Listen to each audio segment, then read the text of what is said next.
Hey everyone, my name is Bryce Rankins and you're listening to episode 12.5 of Sneaky Geek.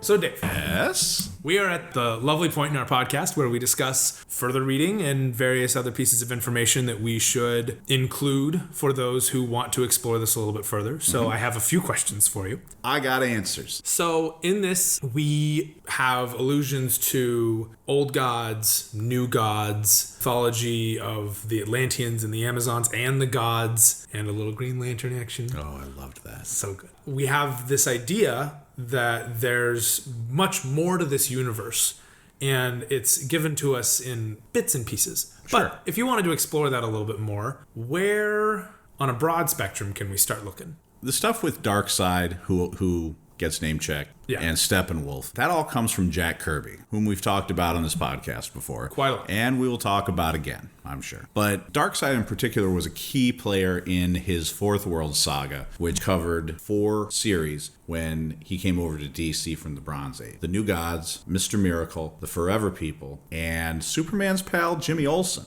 Actually. In fact, Darkseid's first appearance was in Superman's pal, Jimmy Olsen. The story, the comic book was called... The comic series was called Superman's pal, Jimmy Olsen. This is a Silver Age holdout. There was also a Superman's girlfriend, Lois Lane series. Oh, right on. Very cool. Kirby never worked on that. Yeah. But the New Gods get first brought into the DC universe through the Superman's pal, Jimmy Olsen book. Actually, we see this also in the Superman animated series, which we've also talked about. Not nearly as extensively. True, but there's a podcast for that coming too. Yep. You know how in the animated series, Darkseid is using Intergang as like his beachhead into our dimension, into Earth? Right. Just like in the comics. Okay. So you can look to any of the Fourth World stuff, which DC has collected in a series of soft covers. There's also a Fourth World omnibus coming out in 2018, like the early part of the year, that collects it all into one book. Wow. And it's going to be about that thick. This is a podcast, and those of you at home can't see that I am holding my fingers about 3 inches apart. So that you can also find them digitally, Comixology. I'm a big fan of Comixology. Yes, you've advocated it several times to me and on the podcast. Yes, so there's that. Steppenwolf is one of Darkseid's henchmen, and he is a major player in the Fourth World comics as well. So there's that. In terms of the other mythologies, the Atlantean mythology gets covered by Peter David in his Atlantis Chronicles miniseries. It's 7 issues. DC has been on the fence for a long time. Well, we're going to collect it. Well, maybe we won't. Well, no, we're going to collect it. Well, maybe we won't. I think they're finally collecting it, but that also ties in with Peter David's run on Aquaman. He had a long, critically acclaimed run on Aquaman. Along with half the other things he's done. Right. Well, one of the things that I like about Peter David is he comes onto these books that nobody wants, you know, and, or they're low sellers and nobody really knows what to do with them. And so he gets the freedom to just kind of go crazy with them. Yeah. And they turn into these. Around. Yeah, exactly. Yeah. He did it with the Hulk, X-Force, like a 10-year run. X Factor, Aquaman. Aquaman, yeah, a couple of Marvel books as well, but yeah. So he's got a long run on Aquaman that was really good. It kind of drifts in and out of the mythology stuff once he gets out of the Atlantis Chronicles story, but it's all very good. And the Amazon stuff, the Amazon mythology, you got to go back to George Perez. George Perez with his run on Wonder Woman, all the way back to the Post-Crisis on Infinite Earths reboot. So 80s, mid-80s. Yes, mid to late 80s up through into the early 90s, and he really emphasizes the relationship between Wonder Woman and the Olympian gods. Gotcha. Now, real quick, just to clarify, Peter David is in what time period? This is also early 90s. Okay, so 90s to... I mean, he's still writing. He's not still writing Aquaman. He's I think his most recent work was for Marvel. Yeah, so he's doing Scarlet Spider right now, which has been great. Oh, cool. And related Peter David news, he had a stroke like a year and a half ago. Yeah. And he took like a month or two off maybe, and he's still going strong. That's really cool. Dude came back. It was awesome. Yeah, that's really cool. I'm a big fan of Peter David. He writes a lot of novels. He's done a lot of Star Trek novels that are super awesome. Oh, cool. So if you're a Star Trek fan, look for those, and particularly the Imzadi novel. Okay. He also did the Coheed and Cambria novel with the lead singer of Coheed and Cambria because he does all those. He does the comics. Peter David has been helping out write the comics. Okay. And for one of the sort of in canon but not related to the main story, a side story. Yeah. They did a novel. Nice. It was actually really cool. Yeah. We should do a podcast on that. Down. Coheed and Cambria. Oh, yeah. Get like Scooter or something on it. Okay, so back on Amazon then. Yes. So that's a lot of this early mythology is really developed in the middle of the Bronze Age, towards the end of the Bronze Age. Definitely end of the Bronze Age, because remember, the Bronze Age pretty much ends with the Crisis on Infinite Earths. Oh, that's right. And so whatever this next age is, and for our purposes here, we will call it... the Copper Age? Yeah, we'll go with the Copper Age. That's fine. Cool. So with this Copper Age stuff, for DC, what they were doing is they're coming out of the Crisis. Right. And we've got the Man of Steel reboot, which was called The Man of Steel. So with Man of Steel, you've got John Byrne re-envisioning Superman, both as the writer and as the artist. Nice. And cool. Yeah. And he was the writer and artist for a very celebrated run on Fantastic Four, too. True. It's generally considered one of the 3 best runs on the FF. Cool. Okay. Then George Perez with the Wonder Woman reboot, writing and drawing it.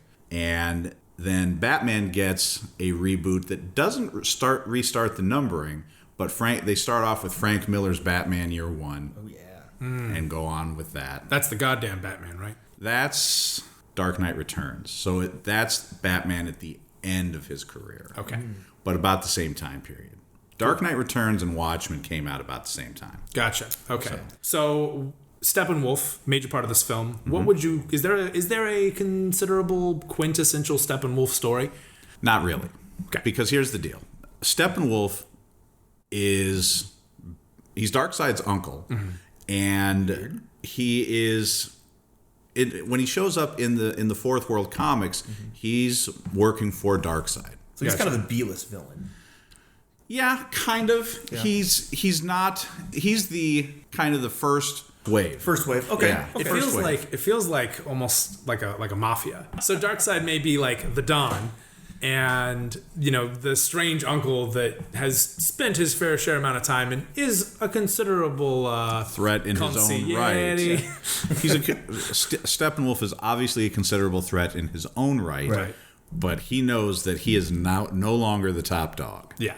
Gotcha. So. Okay. Cool. So, Which they kind of did that in the movie a little bit too. Like obviously he was a considerable villain, but there's obviously something else going on. Yeah, and he did the little name drop to say like this is all kind of for Darkseid's glory, blah blah. Yeah. Right. Okay. Now, a couple other things to consider or to recommend.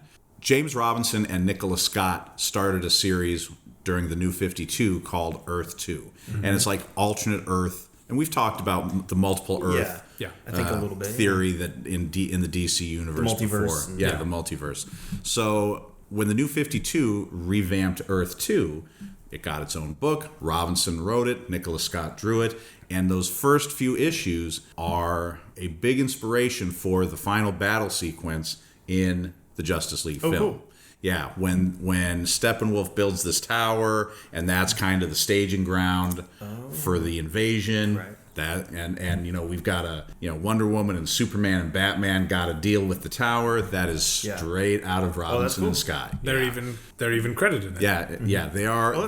They're in the list of creators credited at the end of the film, which I thought was really cool. He did that. Yes. Well, they do that. Marvel does that too, but DC has not traditionally done that in the way that Marvel has. Of course, DC has kind of resisted the fact of trying to copy them. Of trying to copy directly from the comics. Yeah. Oh, that's true. To take direct inspiration from the comics. Yeah. So that story, that first volume of Earth 2 is available in trade paperback and it's collected. And then you've got so many other bits from other stories that it would take an entirely separate podcast to go through them all now. So does he typically show up in like a Justice League type comic or just random heroes comics? Steppenwolf? Yeah.